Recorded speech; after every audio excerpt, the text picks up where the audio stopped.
নমস্কার ফ্রেন্ডস, আজকের ভিডিওতে আলোচনা করব এক্সপেন্স রেশিও মানে কি, এক্সপেন্স রেশিও কাকে বলে আর কি হিসাবে এক্সপেন্স রেশিও কাজ করে। ঠিক আছে, তো আমরা সবাই যখন নাকি কাজ করি, কর্ম করি, তো আমরা একটা মাইনে পাই, দরমাহা পাই।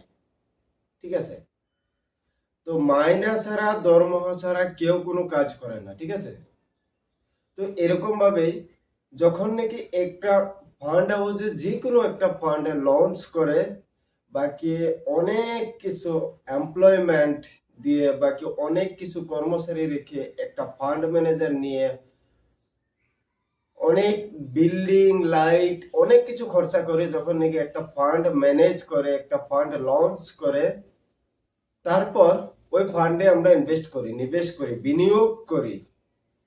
করার পর ফান্ড ম্যানেজারে আমরা ওই ফান্ডগুলাকে ভালো ভালো জায়গায় ইনভেস্ট করে, ইনভেস্ট করার পর ভালো প্রফিট এনে দেয়। তো এই যে কাজগুলো করলো, তার তো একটা দরমহা দিতে লাগবে, একটা ফিস আমরা দিতে লাগবে। ঠিক আছে, না হলে কেন করবে? ফ্রিতে তো দুনিয়ায় কেউ কিছু করে না, তো ফান্ড ম্যানেজার কেন করবে? এই কামের জন্য যে ফিসটা নেই তাকে আমরা বলি এক্সপেন্স রেশিও। এখন এই এক্সপেন্স রেশিও কত থাকে? তো অনেকগুলা ফান্ডের অনেক রকমের এক্সপেন্স রেশিও থাকে। যেরকম নাকি কোনো এক ফান্ডের 1%, কোনো এক ফান্ডের 1.5% থাকে, আবার কোনো পার্সেন্টের 0.02, 0.30, 0.40, 0.45 এরকমও থাকে। তো চলুন যাই গিয়ে দেখি আমরা এক্সপেন্স রেশিও দেখে কিভাবে। তা আমি গ্রো ব্যবহার করি, তো আমি গ্রোতে গিয়ে দেখি। চলেন যাই, স্ক্রিনে যাই। স্ক্রিনে আমি চলে এলাম। আমি সবের উপরে গিয়ে একটা যে কোনো একটা ফান্ড সার্চ করবো। আমি সার্চ করলাম যে Nippon India small cap fund, এটাতে চলে এলাম। একদম নিচে গেলাম, গিয়ে expense ratio, exit, load and tax, এটার উপরে ক্লিক করলাম।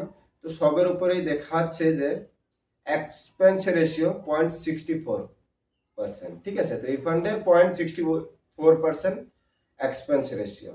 তার আরেকটা ফান্ডে আমি গিয়ে দেখি যে এইচডিএফসি ডিফেন্স ফান্ড, নিচে গেলাম, expense ratio, exit, load and tax, তার উপরে ক্লিক করলাম। তো এক্সপেন্স রেশিও 0.68%, এটা তো ঠিক আছে। তো এভাবে আমরা যে কোনো ফান্ডের এক্সপেন্স রেশিও দেখতে পারি। আর এক্সপেন্স রেশিও দেখাটা বহুত ইম্পর্টেন্ট। যে কোনো ফান্ডের কম এক্সপেন্স রেশিও থাকাটা ভালো। কেন? যদি একটা ফান্ডে যদি এক্সপেন্স রেশিও বেশি নেই, এক্সপেন্স রেশিও মানে কি, খরচাটা যদি বেশি নেই, তাহলে আমরা কি হবো, আমরা লাভের দিকে অংশটা, খরচাটা বেশি করে যাবে। ঠিক আছে, আর যদি কম নেয় তো আমরা লাভের দিকে অংশটা কম যাবে। ঠিক আছে, তো এই কারণে এক্সপেন্স রেশিও দেখাটা অনেকই ইম্পর্টেন্ট। ঠিক আছে, তো এটাকে এক্সপেন্স রেশিও বলে।